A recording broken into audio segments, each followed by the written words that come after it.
Hey, church. So I'm going to read in Ezra chapter 3 today. And as I do, I want you to understand the situation that's here is that this is after the children of Israel had been taken captive for 70 years.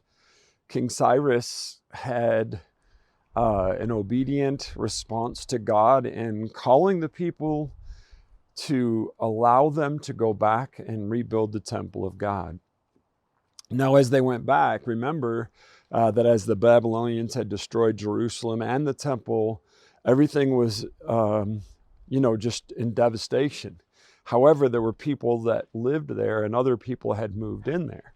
So as we look at that situation, we're coming into this moment where their people have returned to Jerusalem.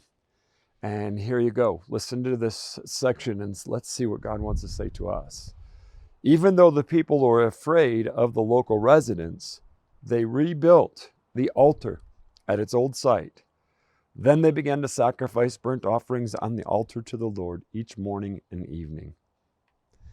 Now, the reason that we feel led to go to this verse and to talk to us today about this is, a lot of times I share with people about, God's called us to share our faith, tell our Jesus story, and people are nervous. We're kind of have that nervous fear of us maybe not doing it right or the response on those around us. And as we look at the scriptures here, see, what I love about this is the people pushed through that emotional fear that hit them. As they did this, they knew there would be people that did not support what they were doing, and there were people that would probably come against them in what they were doing. But you see, what they did is they did it. They were obedient.